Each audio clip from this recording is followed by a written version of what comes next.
Hello and welcome to the Doof Book Club, our monthly live stream discussion of a book chosen by you, our listeners. My name is Matt Freeman, and I'm joined, as always, by my podcast son, Scott. I was gonna do Matt some like Japanese there, but I couldn't think of a way to do it that wouldn't be slightly offensive in some way. But I will say I do feel like I speak fluent Japanese after reading this book for the past 2 weeks. So I honestly think that one of his goals in writing the book was like, I bet I can teach people like tourist level Japanese in a single book. Yeah, no, I think you're right. Hello, everyone. Welcome. Happy Friday. We're so excited to talk about this book. It's been a couple months since we did book club, Matt. It's been kind of wild. So we're ready to be back and to talk about a very long book. We have a very short amount of time to do it in, so let's go ahead and get started. If you happen to be joining us for the very first time, hello, we are Doof Media, and we make podcasts all about the stories we love. We also arrange and organize this usually monthly book club, which Matt will now explain what a book club is. Well, in this case, each month, Scott and I select 5 books from a pool submitted to us by our wonderful Doof community. We put up a poll for all the supporters over on Patreon at patreon.com/doofmedia, and we let them vote on which book they'd like us to talk about. The book with the most votes wins, and then we all read it. That's right. And then we meet here on the last Friday of the month and spend an hour or so chatting about the book.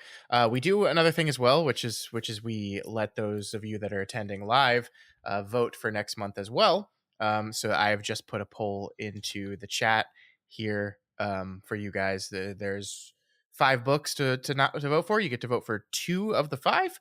And then at the end of this episode, we will tally those votes, add them to the Patreon votes, and that's how we will decide what we're doing in July. So that's that. Make sure you say hey in chat. The point of streaming this is that it's an interactive thing. We want to hear from you. We want to know what you thought about the book and what you think about the things we're talking about. So please talk often and regularly. We will be reading it and responding. Matt, let's get into it. Let's get into this book. Let's talk about what was the name of it again? What were we doing? Shogun by James Clavell. Oh my gosh. And a relatively brief summary of a 1700-page book follows. After Englishman John Blackthorne is lost at sea, he awakens in a place few Europeans know of, and even fewer have seen, Nippon.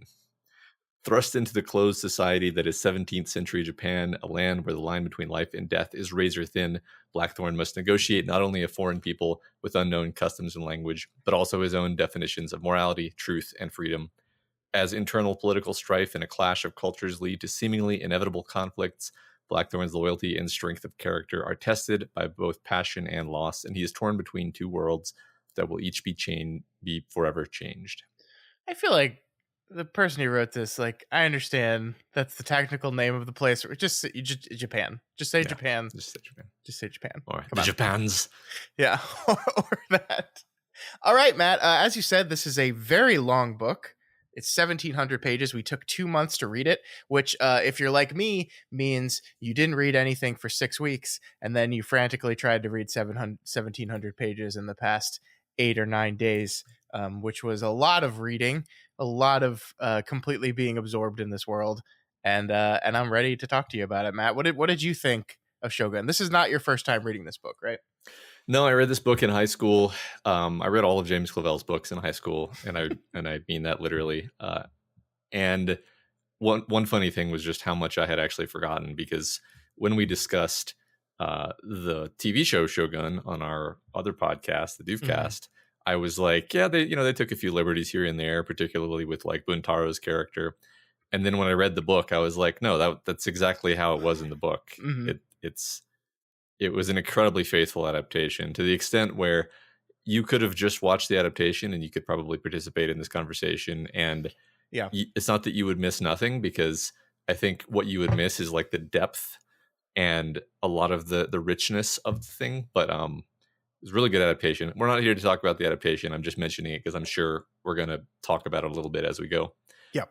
But I really, really enjoyed it. I think I enjoyed it more than I expected, actually, because my kind of childhood memory was maybe a little simplistic.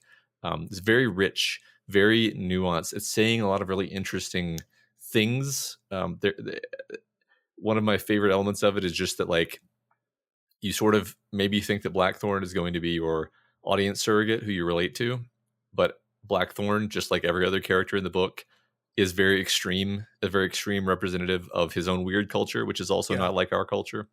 And it puts you in this really weird headspace of just being disoriented and not really having anywhere solid to put your foot down because all these people seem crazy. But you can also relate to all of them, and Yeah. you can relate to all of them through their shared humanity, even though they all are very unusual and different from you. Yeah. Well said. I completely agree. I just just broadly loved my time with this book. Absolutely loved it. Maybe a bit long. Maybe we didn't need to do 1700 pages, but a part of me says no, maybe we did, because exactly what you're talking about, to kind of indoctrinate yourself into these characters in this world, you have to spend a lot of time in it. You have to spend just really wash yourself in it, and that page length and the amount of time we spend at each location and with each character and is part of that whole process. And so, like, would I have appreciated it being 500 pages or so shorter? Yeah, but would that have been to the benefit of the overall goals of the story? Maybe not. But yeah, no, I love my time with this. I think I was weirdly thinking about the Count of Monte Cristo a lot, and it's not just because it's the other big book that we read most recently. There's a lot here stylistically that's similar in my mind. You know, this is a story with a large cast of characters. Everyone has their own motivations, their own motives, their own things that they're trying to get accomplished. They're all being secretive with each other. You're constantly being forced to like read between the lines when people are saying things. And the book does this really interesting thing where it will choose sometimes to tell you what the character's ulterior motive in this conversation is, but sometimes it won't, and sometimes it'll tell you later, and it'll circle back around to it pages and pages later.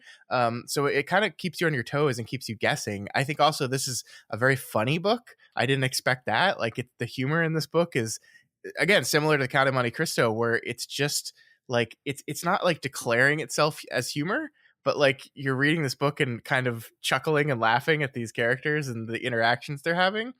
um it's just all in all a very good time. And I think, going into what you were saying, I think it's doing a really interesting things too. It really examining how we look at the other, if it's a new culture, a different way of believing, a different value system, and how those things are so different from each other, but ultimately how similar we are. Yeah. I really liked one specific example of that to me is how the word karma is used over and over again in the story between characters. And then I think Clavell is very specifically trying to contrast that with the idea and the concept of God's will, right? Hmm. These are two concepts that are, if you asked religious people, diametrically opposed, but they use them in effect, in practice, identically, Right. right? Because Um, it's all these people live in this very harsh world, and they need some way of making sense of the sort of intrinsic meaninglessness and struggle of their lives. yeah. And they both reach for fatalism, Hmm. just they have very different conceptualizations of it. Yeah. And I love that. Like there's so many ways where the two cultures are similar without realizing it, or like different, but in ways where it kind of doesn't matter. And then in some ways they're different in ways that it does matter, right? Like Hmm. let's not pretend that the culture doesn't matter. I think the book doesn't make that mistake No. either. But I think what it does do is it allows you to understand the character from a very different culture. I mean, personally, more successfully than anything I've ever read. I think I can say that straightforwardly. Like Yeah. think about Yabu, Oh my gosh. or I forget. He's Yabu in this book, and He's he's Yabu in the book, and he's Yabu Yabushige in the Shige in the I show. Yeah. assume there's some reason why they did that, but anyway, like this is, and he does play a little bit differently in the book than he does in the show. But anyway, I A feel little bit. like Yeah. he's a perfect example, and Omi is another great example where these guys are like simultaneously extremely alien in the way that they think, and kind of monstrous, and almost villains. But also, there's something about them that's compelling and Yeah. charismatic and alluring, and you can't help but relate to them a little bit. I think Toranaga is a similar character where he's not as much of just like a, oh my god, this guy's awful, but he's also kind of a villain, but he's also kind of super relatable and likable at Yeah. the same time. And it continually puts you in this position where you're just getting kicked in the head by these sort of challenges to your system of thought and morality and propriety.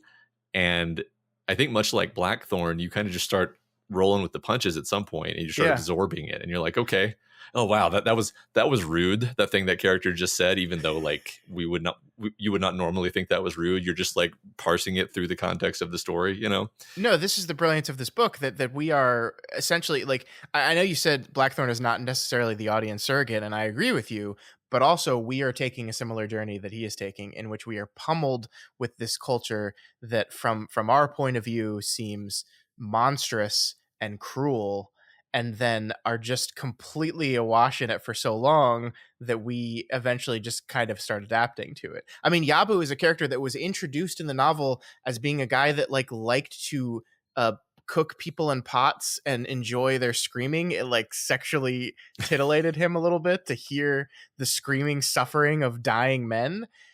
And yet by the end of the book we're just like, oh, Yabu, Yeah. yeah, he's a silly guy.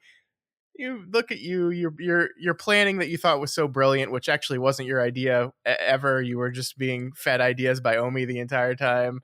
um like it's a remarkable thing that happens, and I'm not saying that like what the book is saying is that actually it's okay to melt people in pots.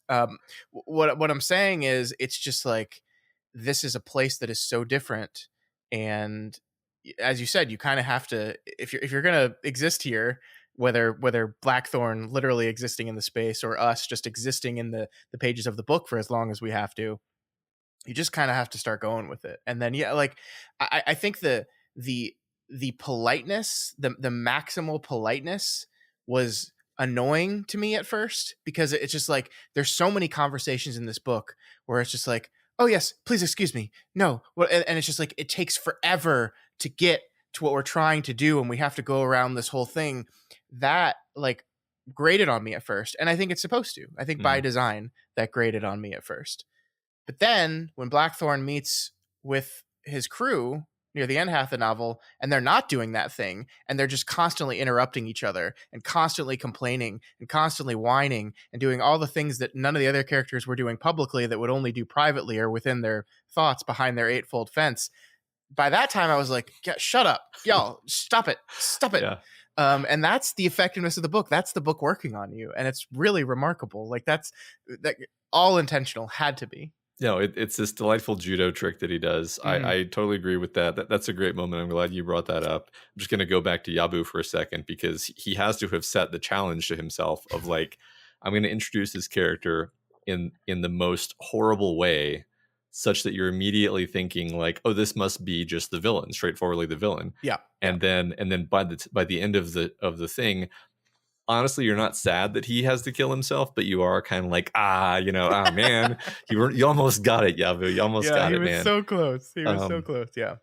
because you've just seen, I mean, it's like perfectly weaponizing protagonist goggles, except not just for the sake of a character, but for the sake of like how much can I expand your sense of like what is acceptable, and then how much can I get you to just switch tracks over into this other culture, just like Blackthorn does. Hmm. Um, yeah, it's fantastic. Yeah, and watching Blackthorn's kind of internal struggle as he finds himself lost in this culture, where he starts falling in love with it.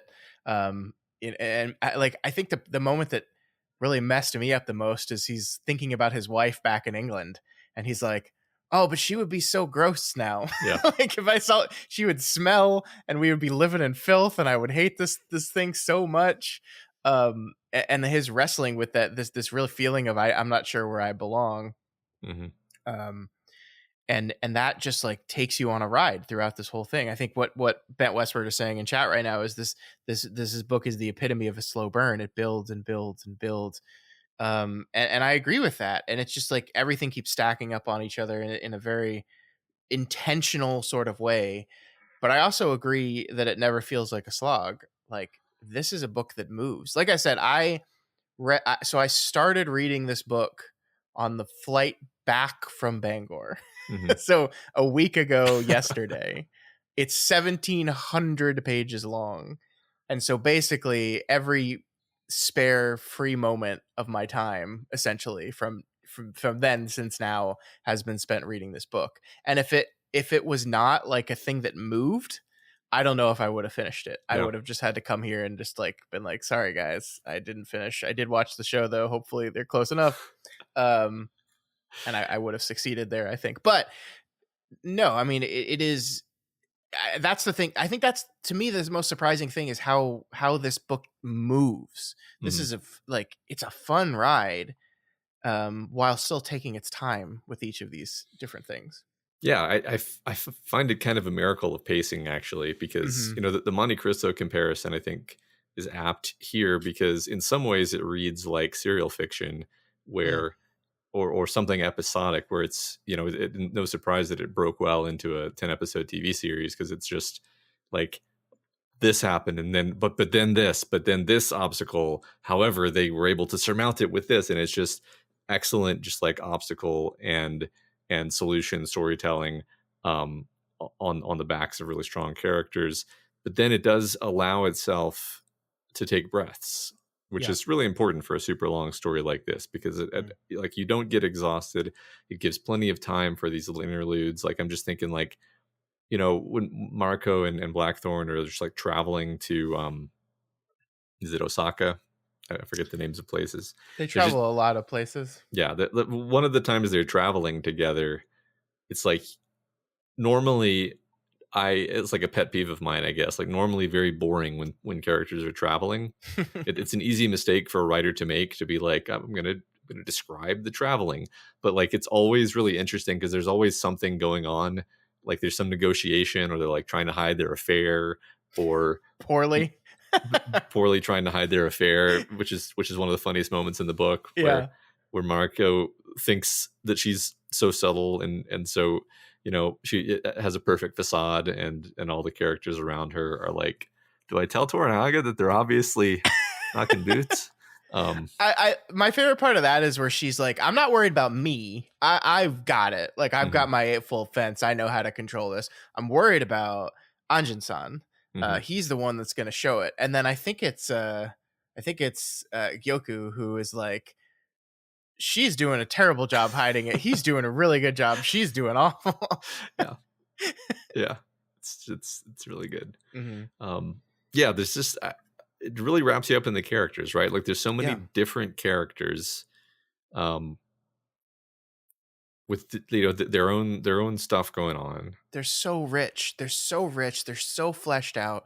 I mean, and the advantage here is he gets so much time with them to really explore every nook and cranny of them. But like, just there's so much going on. Like, I mean, Mariko like was my favorite character in the show, and is also just, I think, my favorite character in this book. And I think it's just because she's one of the best characters ever. Like the complexity with which what is going on in her, the things that she wants, the things that she's struggling against, uh, the conflicts and the places that she's put, and that, like, just this perfect construction of a character torn in like 16 different directions. Like she's Catholic, but she's Japanese, and she's loyal to her liege lord, but she wants to die. She's deeply ashamed of the thing that her father did, but also really hates all his enemies. She is falling in love with Blackthorn. Does it, like, all of these things? That's like 20 different things pinging off the same character, and seeing her reaction in each and every moment. And man, it's just so riveting. And like, look, it's riveting. And I knew what was going to happen because I had watched the show already. Like, I Mhm. knew, like, I didn't know for sure, but like, it kind of felt like we were building to the similar things. Like, I knew she was going to die. I knew kind of how she was going to die, probably. And it does indeed play out the exact same way. And yet I was still like on the edge of my seat, proverbially, like trying to like anticipate what was going to happen and how this is going to work, and what's her reaction going to be to this, and what's Toranaga's reaction going to be to that, and is Kiku and Gyoku going to fuck her over with the things they know, like all this stuff. And it's just, oh, it's so good, man. Yeah, yeah, I agree. All of that was great. I think like, one interesting thing is how the so this is a great example, actually, I think, of how the humanity of the characters just kind of works around the culture. And gosh, I had 2 months to think of how to phrase this, and I still didn't quite get there. But like the there are cultural expectations, but the characters are always expressing deep humanity through the cultural expectations in a Yeah. way that is very relatable. So, like for example, what we just talked about, everybody knows that her and Blackthorn are having an affair. Everybody, including her husband, although he doesn't have proof, right? But like, the culturally appropriate thing to do on all sides would be to horribly kill her Hmm. immediately.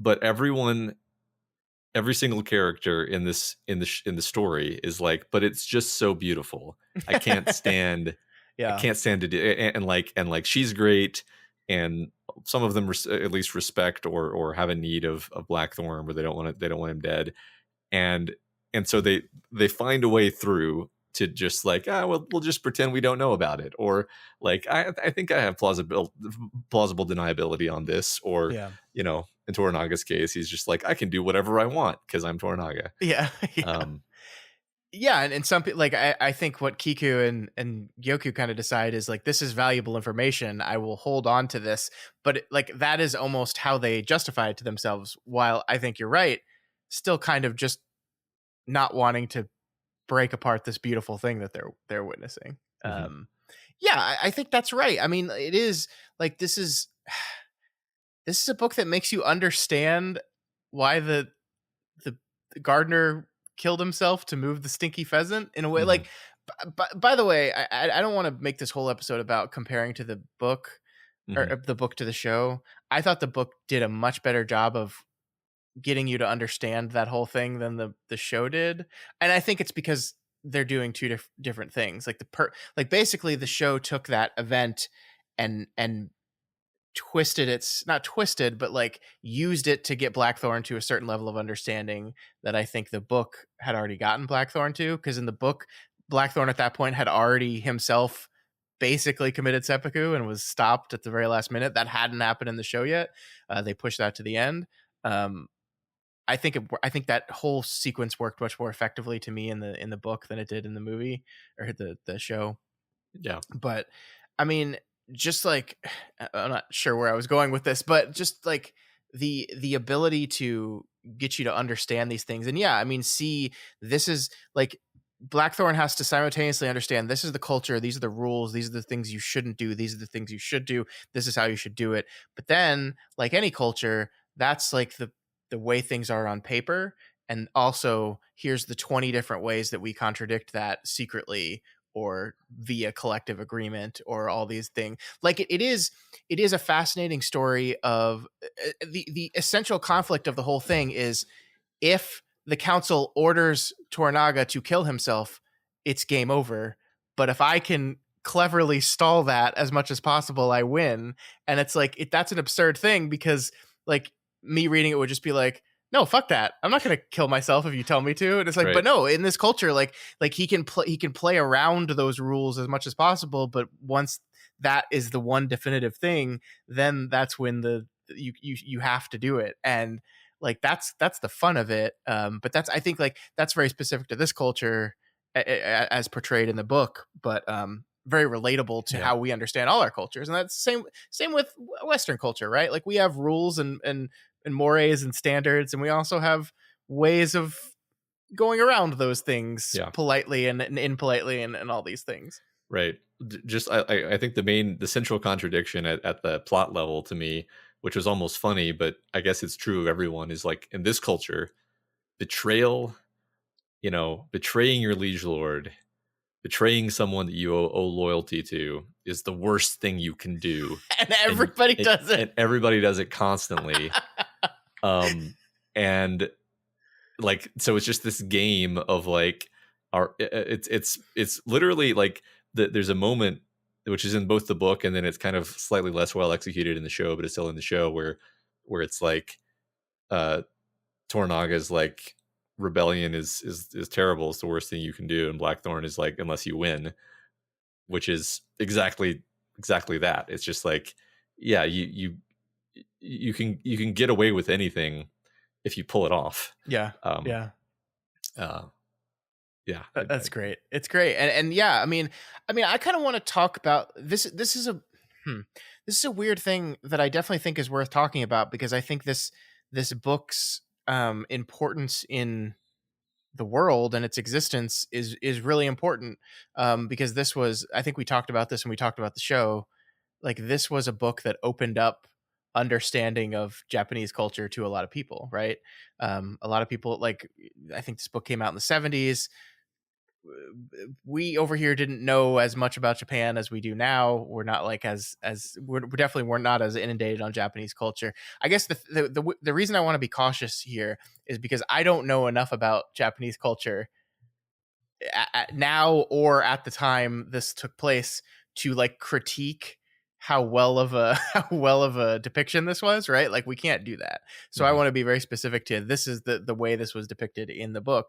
But I mean, it is spending a lot of time teaching people. You talked about like the language stuff, yes, but also just like teaching people about this place and these people, who really, in the U.S. at least, the only exposure we had to these people were World War II, when they were our enemy, and it was very negative and racist, right? Mhm. And like, so this idea of like we're peeling back the veil a little bit and exploring these people on a much deeper and more intimate level, and I think that's just really cool and very important. And this is a book that did that first, essentially.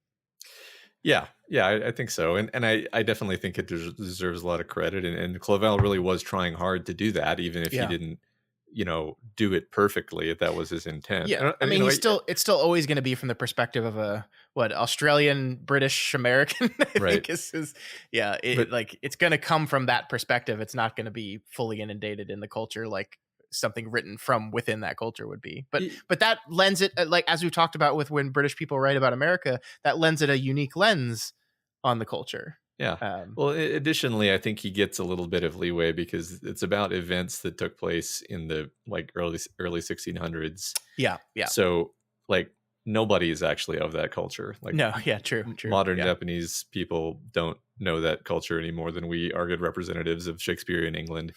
Um, so I think he can get away with some, grandeur and drama. Yeah, yeah, But I think fundamentally he's trying to capture kind of the essence of the thing, and I think he does a good job there. And, yeah, and I think this was, his earnest attempt to uh to uh, like you said a second ago, kind of open people's minds to this culture, which he had, I think, fascinatingly had a lot of affection for and a lot of interest for, considering mhm, that he was a POW in a Japanese prison camp. yeah, I just think that's yeah, like I think that's a detail that has to be mentioned in any discussion of Shogun, where it's like, it's one thing to just be like, I love the culture of Japan. And it's like, it's another thing to be like, you went through one of the worst experiences, like the thing that people often reach for as like a metaphor for just a really bad time is yeah, like being a POW in a Japanese prison camp in World War II. yeah. Hmm. And that's what he went through. And he came out of it uh somehow feeling positively predisposed toward the culture and wanting to write about it, and doing this amazing, and he went on to write other books about, not all of them about Japan, but at least one other one about Japan. um Hmm. and I just think that's fascinating, and he's a fascinating character. I mean, he's a person, obviously, but he's a fascinating, he was a fascinating human being. There's a reason I read all the books that he wrote. He's just a Yeah. really interesting storyteller. I completely understand young Matt reading this book and then being like, "Oh my god, I have to read everything this man wrote." Like, it's just like, it's a window to an entirely new world, and it's like, "Oh my god, I can do that." Like, it is. I think you mentioned this to me when we were talking last week. It is in essence like a fantasy epic Hmm. tale. Like it is operating in a lot of the same tropes and traits as like a multi-book fantasy epic story would do, except it exists in our world and is at least partially based on historical events. Um, Yeah.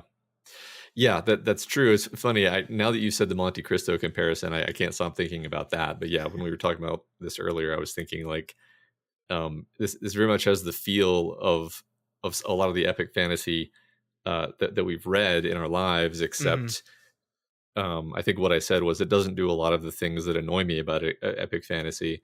And I think one of the critical differences, which is just part of Clavell's storytelling sensibility, is it doesn't culminate in some epic struggle or some incredible battle, right? Like it does culminate in a moment of action and drama, which is Maruko's sacrifice and this battle with ninjas in the palace, um, which I think is an incredibly well written and fun action scene, obviously, Hmm. but it's not it's not the grandiose explosion that you might otherwise expect from a book this long. Yeah. Um, I do wonder like how much of my enjoyment of this book does come from the fact that I knew that going into it, that like because I watched the show, because I had a very good understanding of what this story is, like I'm not saying I would have liked it less. I just maybe would have been a bit more confused and flustered as to what we're doing here. Because, like, I mean, we talked about that when we talked about the show, where I was like, I kept waiting for like the big battle scene to happen. I was like, when's that gonna happen? We have samurai. When are they yeah, gonna like have two lines of samurai charging into each other and killing each? Like, when's that gonna happen? And it never really does. Um, yeah, and I knew that going into the book, and so I think I was much more ready for this to essentially be a story about talking, characters talking and communicating and planning and scheming and I think the show takes the idea of communication and translation and emphasizes it a bit more than the book does. Not that those elements are not in the book. I just think like the actual act of like translation and how words are communicated is like forefronted in the show. I think you can definitely tell the creators of the show that is the part that they were most interested in. That's in the book for sure, but yeah, it, it's essentially just a story about people like scheming and talking yeah, and loving and yeah, yeah,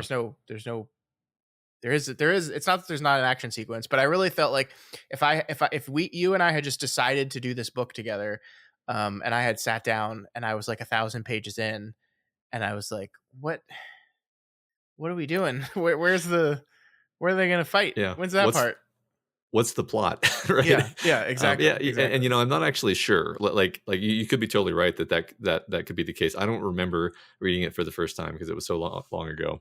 But I will say, like the show has an understanding of its audience and it creates certain expectations and it focuses a lot more on like the show is like Ishido versus Toranaga, Yeah, and we get all these scenes of like Ishido and the council scheming yeah, and back and forth, and it's like clearly like these two players playing this game, and we see like we never see what Ishido is doing in the book. So yeah. it doesn't. I think the book by itself does not create this sense of like who's gonna win. It's like, yeah, that's one of the many plot elements happening in the story, Hmm. obviously, but you're actually more worried on a page to page, moment to moment basis about Blackthorn. Is he going to get his ship back? Is he going to get to be with Mariko? How is he going to negotiate? How's he going to get out of this jam that he just got himself into? Um, Yeah, and so I don't know. Again, I don't know, but I kind of suspect that if you were just reading it cold, you would simply not be thinking about it as like, okay, we're building toward the Battle of Sekigahara or anything. You would just be like, oh, this is a drama. This is like a historical, um, almost romance drama, and hmm, not so much. I'm just saying. I think the show chose to focus on different things yeah, and intentionally did a little bait and switch on us, which was yeah. fun. But I think that the book just isn't exactly the same in that way. Yeah, no, you're right. You're right, and I do like. I think a lot about my reaction to Blackthorn and his kind of obsessive. I need to get my ship back. I need to get my ship back. I need to get my ship back, which is like driving him through so much of this book and this grandiose plan of like I'm gonna get my ship and then I'm gonna blow up the black ship and I'm gonna go back to England and I'm gonna and like I think because I knew that this guy was fucked. Like I always saw that as ridiculous, and like part of me wants to believe that that's what Clavell wanted us to do from the beginning. That just like you're fucked, man, and you don't realize it yet, and like you have these grandiose ideas and this constant idea that he's like getting one over on Toranaga, or he's like one Toranaga over to his side, which isn't entirely untrue as well, right? Because Mhm. Toranaga does clearly like him. I did like that the "because you make me laugh" line state was directly from the book, because that was like one of my favorite moments in the show. Why did I save you? Why did I do this thing? Because you make me laugh. And it's like, yes, that's amazing. Mhm. Um, but I just like I saw very much the construction of Blackthorn in this book, in my opinion, is a guy who is desperate for this one specific thing that has not realized that that is basically, the second he landed on this island, became out of his grasp.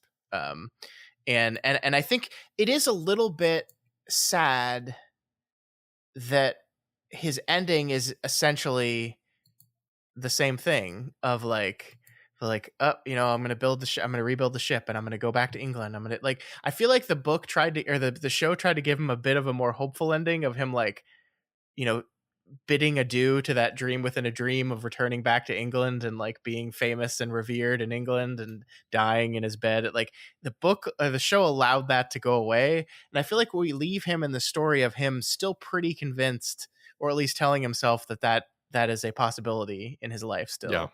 And I was a little bit more bummed out Yeah. about Blackthorn in this book. I agree, but I like it. Like, Yeah, no, I definitely. I totally agree, because Blackthorn in the book is quite a specific character, Hmm. where he's just this incredibly aggressive, hyper talented individual. Like, it's one of the few books where I'll just forgive all of the, like, Blackthorn is like an autodidact with a perfect memory, who's like big and strong and handsome, and uh and I think it's because he goes through so much hardship that you're willing to kind of just be like, yeah, I guess he has to have these talents if he's going to Yeah, survive. yeah, um but he's just like, he's this incredibly ambitious, like, hard charging, aggressive guy, and and he's almost like manic depressive in the way that he'll like be insanely pursuing something, and then when it's out of his grasp, he's just like listless, and then as soon as he sees an opportunity to like get back on track, he's like, by God, yes. Like, it's very fun character to be in the head of. yeah. Hmm. And I actually, like, yes, it was kind of sad, but I thought that moment at the end there, where like he's just like listlessly staring at his burned ship, and I forget exactly what happens, because I finished reading it like over a month ago, because I read it really quickly. Oh, because you um were responsible, and like me. Yeah. well, I started reading it, and then I just like blazed through it because I was loving it. But I think it's that Toranaga comes up to him, or somebody suggests that he can rebuild the ship, and then as soon as the idea enters him, he's like, he grasps onto it like a spar, like a drowning man Yeah. grasping onto a spar, and he's off to the races again. And even though because you've seen in Toranaga's head, like, this is actually pointless, and this is just him being launched Yeah. off the wrist like a hawk, as Toranaga says. Yeah, Um, well, but the beauty of that construction is when he first gets the idea, it's from a letter from Mariko, and mhm, she's like encouraging him, like, mm, my love, I had to choose between your life and the ship, and I chose you, but you can build another ship. Keep building. And it's like this like the last love letter from his great love, and then like 10 minutes later, you learn that Toranaga told her to say all this in the letter, and it's uh-huh, just like, fuck, yeah, this guy. right. It's just so incredibly manipulative. Yeah. Before we move too far from this point, I did want to point out, this book came out in 1975, Yeah. and The Gunslinger was published in 1982, with the original short stories coming out between 78 and 81. So, and I went and just FYI, Scott, I happen to have re-listened to the entirety of The Gunslinger in this last month. Okay. I don't think I mentioned that to you. You did And not. when you read the part with David the Hawk, with this book fresh in your mind, you're like, yeah, he got this from Shogun. Yeah. I fully believe that Stephen King read Shogun Yeah. in and around where it was published. 100%. That would like, yeah, no, 100%. So I totally get that. That maybe that is the place he thought of the idea of the the David the Hawk scene. I think you're right. Yeah. I That's mean, great. or it could be me once again misattributing King's inspirations, but But who cares? Who cares? but no, and I love it though. By the way, like, Mhm. that almost makes me love the David the Hawk thing and the Gunslinger even more, because it's like, it enriches it for me. Yeah. Um, Yeah. I will say I have a bone to pick with this book, and that is that I understand it's a very long book. 1,700 pages, as we said. I understand when publishing it into a physical medium why you need to break it into two sections and have two separate books, part one and part two. But when you are doing an ebook, that no longer becomes necessary because it is just data. Yeah. And the fact that I had to buy this book twice to get both parts of the book was a little ridiculous, in my Yeah. opinion.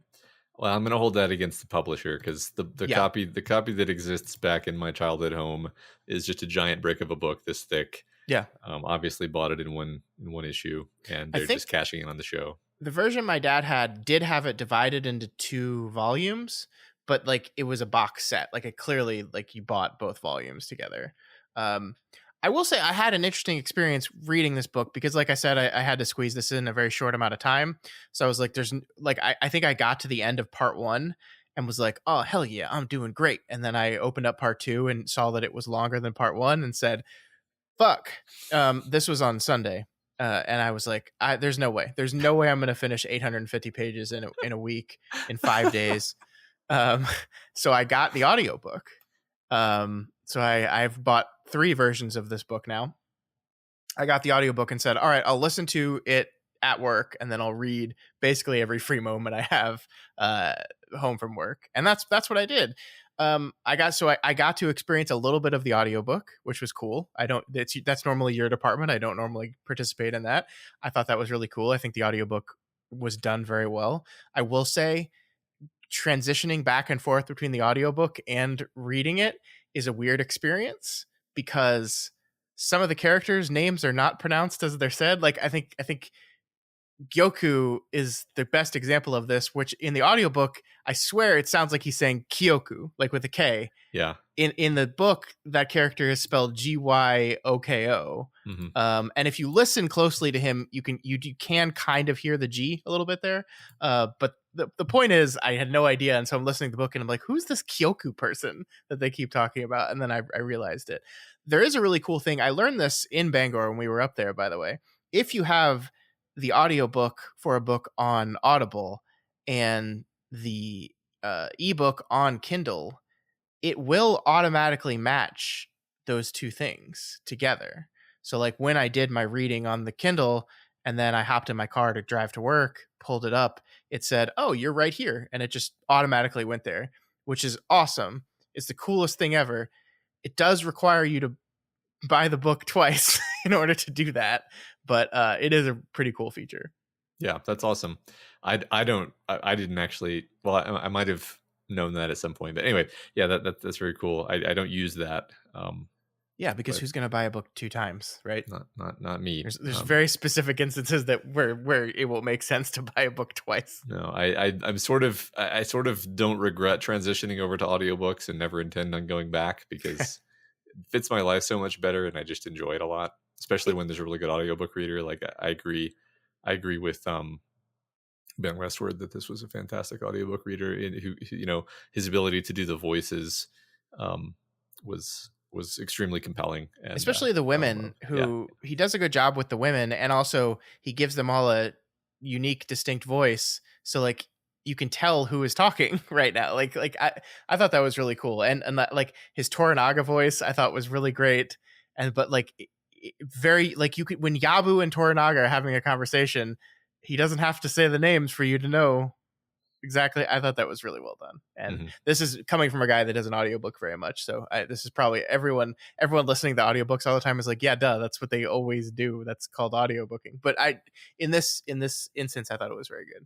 I mean, there's better and worse ones for sure, and in terms of their ability to do that, and like especially with the female characters, a lot of audiobook readers have like, that's a female. Whereas he kind of does a slightly different voice for all the different characters, and it's like, oh, you can tell that this is an elderly woman character, and this is a young man, and it's. So I want to talk to you about like the big thing that has changed in the television show. And I think the big thing that has changed in the television show is that the TV show does not let you in on what Toranaga is thinking until the very, very, very, very end of the show. And that's a pretty big difference, right? Like we are kind of there are different moments throughout the book that we are kept in the dark about something that Toranaga is thinking or planning. Like he Clavell will hold that back at various times and then reveal it later. But I think it is a through line throughout the book that like it is not long after we learn that Toranaga prepares a surrender that we get in Toranaga's head, and he's like, "Ah, yes, I'm doing a great job at convincing them all that I've completely given up these idiots," which is not something that happens in the show until the very, very end. And I think we talked about that when we talked about the show. I think that was a very logical choice in a television format to like our point of view characters are never Toranaga. We're always like people looking at him and trying to figure him out, and it leads to this real uncertainty moment throughout this course of the show where you're like, I'm what is he is he's got to have a plan, right? I don't know, maybe he doesn't. I remember just flip-flopping back and forth like 6 times Mhm. watching the show other on whether I thought he had a plan or didn't have a plan. You lose that in the book, and I think that might be, in my opinion, like one of the only choices that I was like, I kind of like this in the show better a little Mhm. bit. I don't know. What do you think? Yeah, I mean, I really enjoyed the way the show does it, where they hold that uncertainty and they make it very central, where it's like you and the characters are wondering, like he can't really be doing this, but he really seems to be doing this, and then yeah, it's a super satisfying reveal that it might work better in a 10 episodes of television than it would work in a million-page book, because Hmm. maybe if he had done that in the book, if you'd never seen into Toranaga's head, you would just either not care or I don't know. Maybe it would be fine. I don't know. I think you're onto something there. I think it would drive me crazy, Yeah. like 1,000 pages into this thing, if I didn't know what Toranaga's planning. And it's not that the book doesn't hold some stuff back, right? Like the final moment of the book is Toranaga going, "Yes, of course I want to be Shogun. I was always trying to get to Right. Shogun, Right. even though I said 700 times I have no interest." Yes, like it does hold some stuff back, but I Yeah. think it gives you just enough breadcrumbs to pull you along through the story. Whereas I feel like if they did like the shut door, you will learn nothing of what this character's thinking until the very final moments of the show. I think in a 1,700 page novel would drive people Yeah. insane. I think he does a thing that works, where he keeps smaller things from you for shorter stretches. Hmm. Like I'm thinking about one particular scene that really just had me on tenterhooks, because it wasn't in the show, and I didn't remember it either.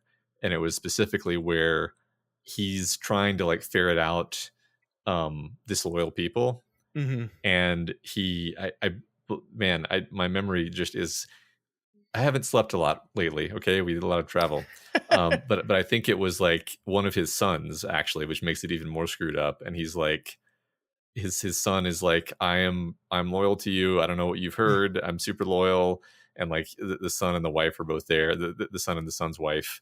So like his own son and his own daughter-in-law, and he's like, oh, you're perfectly loyal to me. You do anything I ask. You do, okay. Go kill your children right Yeah, now. yeah, yeah, And then he leaves, and then he comes back, and you don't see what happens. You just see him come back and be like, so you've already killed my children then. yeah, yeah. And Toranaga's like, no, they're just downstairs. I was just testing you, and you're like, damn it. Yeah. Like totally, but it totally had me, because that's like he's I think he's smart in the moments where he lets you in on Toranaga's thoughts Hmm. versus not. Hmm. No, Um, I completely agree with that, and the same with all the other characters, right? Like we see Yabu's machinations, we see Omi's machinations, we see how much Omi hates his uncle and is planning on overthrow. And that's like a these are all like long cons, right? Like these are things that are established very, very early in the book, but don't pay off until the very, very end of the book. And so like we kind of have to be reminded of them as we go, and I think Clavell does a really nice job of that, of constantly like reframing and reminding us of the conflicts in place between the 20 different characters that are in the story, like just juggling these people and making them all easily understandable, and remembering why this person hates this person is like, oh yeah, Omi peed peed on Blackthorn, that's why he hates him, yeah. because he fucking peed on him. Yeah, I love the moment kind of toward the end where Blackthorn is like, we're friends, Omi, yeah, friends," and then Omi's like, "Yes, friends," and Blackthorn's like thinks in his head like he would have blown his head off if he could have gotten away with it, and Yeah, I don't know, I yeah. just love He that still moment. hates him. Yeah. He's indoctrinated himself in the culture now. So he's Mhm. like, yes, like no one ever outright is gonna be like, no, I fucking hate you and I'm gonna kill you. Like they don't, Yeah. that's not how they do it. They're gonna do it much more subtly than that. Yeah. I think we talked about the that we thought we learned a little bit of Japanese and that's true. And I think the reason it is because I think one thing Clavell does a very nice job of is he teaches us the words, and then it's almost like going to school where he'll teach you the word the first time, and then he'll tell you what the word means, and then the next few times he uses that word, he will remind you of the meaning of it. He'll have the character say it, and then he'll translate in a sentence after that. But eventually, we move to a point where he stops doing that, and it's just like you got to pick it up. I'm not Mhm. going to hold your hand and tell you what this stuff means anymore. And that's how you do learn, because it's like I can't believe I'm about to make this comparison, but it's like in an MMORPG, if you don't have a map, you actually learn where everything is. But if you have a map and can open a map anytime and know where you are on the map, you don't need to do that anymore. Mhm. I mean, I guess I didn't have to say it in games. It's like life when you have a map or don't have a Yeah. map. It's like, Um, yeah, which is why I never know where anything is. yeah, exactly. But he just like it's just very very cleverly and smartly done, where he leads you through these words to where at the end of the book, characters are just talking in Japanese to each other in full sentences sometimes, and you're like, yeah, maybe I don't understand it. Like I don't know what every word in that sentence means, but I know what he's asking him. I got it, Yeah. and I thought that was really cool. That was really cool to experience and witness over the course of the book. Yeah, me too. It's funny because even when I started this book, I'm pretty sure that I knew every Japanese word that's in the book. It's But because you're yes, Matt. It's because you're Matt. Come it's on. because that's well. I mean, honestly, it's because after reading this book in high school, I got like the language learning tapes for Japanese, and then I did enough of those to get to like the where is the bathroom level, and then I like got bored with it. But that's pretty much the level we get to in this book, where Yeah. it's like no, I don't understand. I'm sorry. Um, you know, Please I'm excuse me. yeah, Please. yeah. So Please sorry. excuse me. Talk Yeah, very slow. yeah. Simple words. It's great. There's so many characters we haven't talked about, but one character that I enjoyed is the priest. Um, Avil. What is his name again? Avila. I don't yeah, remember. something like that. Yeah, Father, I got Father you. I got you. Avi, Father Alvido. Yeah, I was Alvido. close. I was Yeah, close. yeah. I don't know. I don't even have anything specific to say. I just love that character. I think that's a great example to me of like, okay, we're gonna have these Japanese characters who represent this ancient Japanese culture, and then we're gonna have this priest who doesn't really represent any culture that really fully exists anymore. Where he's Yeah. like a Catholic Jesuit priest of the Spanish Inquisition era. So like on one level, like not super relatable. On another level, once again, it's the humanity that shines through, right? So like he's able to even sort of have this tense friendship with Blackthorn at Yeah. various times because they do have so much in common, even though they also have like every reason in the world to be enemies. Well, this is the trick of the book, is that we look at this situation, we look at this cast of Japanese characters, and then we look at the Catholic Portuguese Jesuit, and we make the assumption, that guy and I will have more in common Mhm. because my culture is closer to his culture. I will relate to him. And then the book's like, nah, nah. They're these people are insane. Mhm. And yeah, I mean, like, gosh, the Christianity is wonderful, right? Uh-huh. Like just the way the book constructs this, and through the Japanese reaction to the Protestant Catholic conflict, it like makes you realize how fucking absurd it is that like I think their first reaction is like, so wait, you're not Christian? No, no, no, I am Christian. I'm just not Catholic. What? What does that Mhm. mean? Do you not believe in the same God? No, no, we do. Do you So both believe in Jesus? Yeah. Yeah, we no. Uh-huh. But we hate each other and think the other ones are going to burn in hell for all eternity. It's like, wait a minute, yeah, wait a minute. But that's, I mean, that's accurate and that's true, and that's like, it's a way to shine a light on the absurdity of it by having a foreign culture look right at it, and I think it's very remarkably clever, very mhm. clever. Yeah, yeah, right. And again, I think Alvito is just a great character on He top of is. all He's that. very, Like, yeah.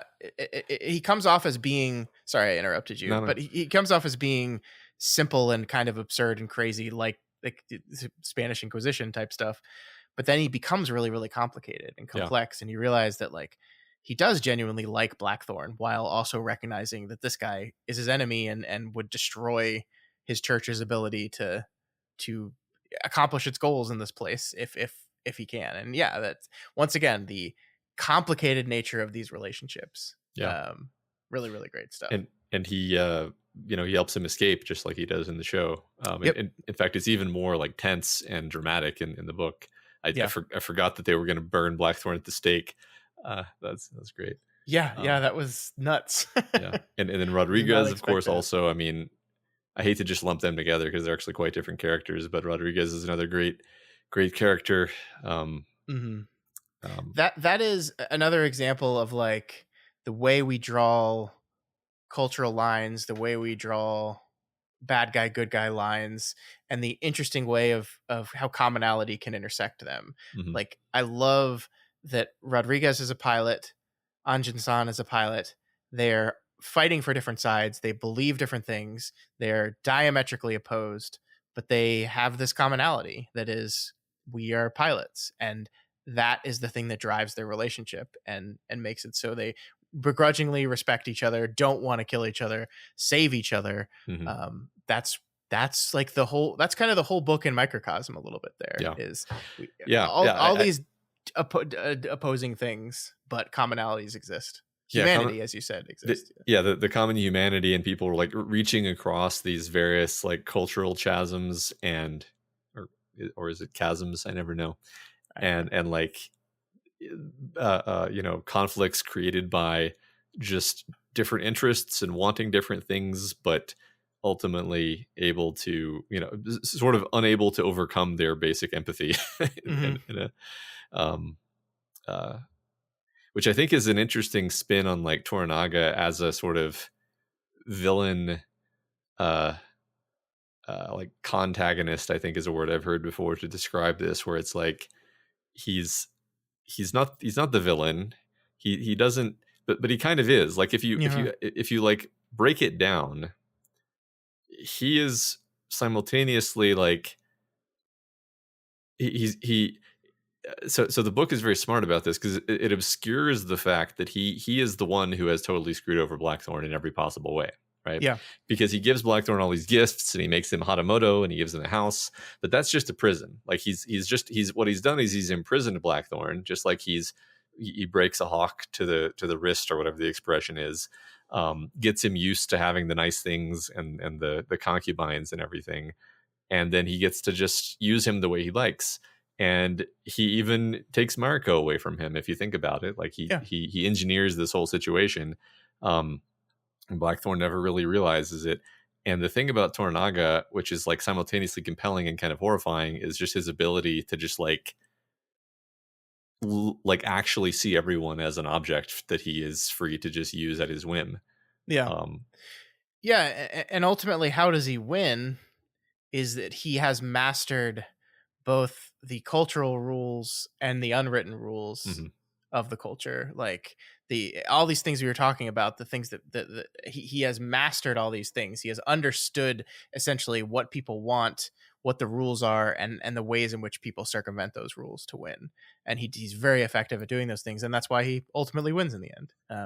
And so it's like this great cultural understanding of not getting too bogged down into the letter of the rule and yada yada, but understanding what people need and what people want and how to use that to your advantage. yeah, Yeah, he's a scumbag, but a compelling one for sure. right. In the same way as, I mean, in a different way than Yabu, but Yeah, yes. yeah. but Yabu's bad at it. Is like Yabu wants to do the same thing, but he's like super bad at it. Yeah, I actually I agree. Like that's one of the things that makes us like Tornaga is that he's skillful at it. Yeah, Like yeah, there's something. This is always the horrifying truth of protagonist goggles is we'll forgive people anything as long as they're competent. And Tornaga is extremely competent. yep, yep, Um, yep. yeah, it's All great. right. We're kind of gonna, I feel like, cut it off a little bit early here because I have an out. I have a very early morning where we're going to pick up a new puppy. So I want to go to bed right now. I feel like we could talk about this book more, and perhaps we'll find a way to talk about this book more. I feel like this is gonna be a book that we are gonna constantly look back to and reference in future readings, in other podcasts, and all these things. I feel like this is gonna be just like a constant through line. Yeah, In our lives now, which is great. I love it. I love it. right. And what a great book. I'm so glad we got to read it. I'm so glad I managed to finish it before my deadline. Yeah, and I'm really glad that I got to revisit it because it's one thing to be able to say, yeah, I read that book before, but it's like, yeah, it doesn't really count if you were 16 and you forgot Mhm. everything that happened. So yeah, really glad we did Yeah. this and had fun talking about it. Yeah. Bent Westford really quick says, how many more books are there? There's a few more books in the Asian saga, right? But they're not like sequels. Like this No, is kind of the end of the Toranaga story here, I Yeah, I believe. mean, there's another book called Gaijin, but that takes place like 100 years later, and it's not even close to being the same kind of narrative. I'm not gonna say anything about it, but it's like really dark in a lot of ways, Yeah. actually. Yeah. And then there's a book about there are actually several books about Hong Kong, and he gets really fascinated with Hong Kong, um, and Mhm. it's like about this family of Englishmen. These actually like two warring families of English and their descendants on so like the first generation of the family and then several later generations of the family up into the present day on Hong Kong, and it has like nothing to do with Japan other than the fact that it's in Asia. So, and then he wrote, and there's one book about Iran, the Iranian Revolution, and then there's one Hmm. book about his time in the POW camp, but it's like fictionalized, but clearly like from true experiences. Cool. Um, there may be another one in there that I've forgotten, but that's all the ones that I can remember. Are they shorter? They're all pretty long. They're also pretty like the Noble House, which is probably my second favorite, is like just as long as far as I remember. So Gosh, man likes to write. All right. yeah, All right. Well, thank y'all so much. I'm gonna go ahead and close the poll here just so we can wrap up the episode with what we're doing next week. So if you haven't voted, now is the time to do it. 5, 4, 3, 2, 1. All right. Next month, Matt, we're going to be reading The Troop by Nick oh, Cutter. Surprisingly, this is a very popular pick. I wasn't sure about it when I first put it up there. It's supposed to be an incredibly strange, weird horror novel that I'm actually really, really looking forward to. I think it's gonna be a weird one. cool. It's gonna be gross and disturbing and wonderful. So, Okay, yeah, we'll be reading The Troop by Nick Cutter. We will be meeting next month on the 26th of July. That's a Friday, and we'll be reading that book. So it's a shorter book, thank goodness, 400 pages and a normal book size. But that's what we will be doing next month. So get the book and start reading, and I'll release like the formal announcement about it if you want to learn a little bit more about it before you buy it. But yeah, that's what we're gonna do. awesome. I have not heard of that, so I'm excited. Cool. Yeah, yeah. All right. Thank you so much, everyone. Thanks for tuning in. Thanks for talking with us. Sorry again for a slightly shorter episode than normal. I feel like also, Matt, this thing happens when we have these big books. Like getting into the specifics is harder Hmm. because there's so much of them. Yeah, Which is not necessarily a bad thing, but just makes for kind of a weird episode. But thank you so much. If you're listening to this after the fact, I hope you hang out with us live and chat with us. It's a lot of fun to do that. yeah. If you like what we do here at Doof Media and you want to see more of it, then please head on over to our Patreon at patreon.com/Doof Media and consider donating to support our organization at any available donation level. You will get access to the vote for the books that we talk about each month, as well as a bunch of other exclusive features. So go check it out. Yeah, that's right. If you don't aren't happy about the troop, you can you can make that not happen next month. So check that out. If you have any questions or comments or just want to reach out and say hey, you can always find us on Twitter at Doof Media, email us at doofmedia@gmail.com, or head over to the subreddit r/Doof Media. We hang out there all the time. Say hey, talk about whatever books you want, and we'll enjoy talking with you. But thanks again, everyone. We will see you next month.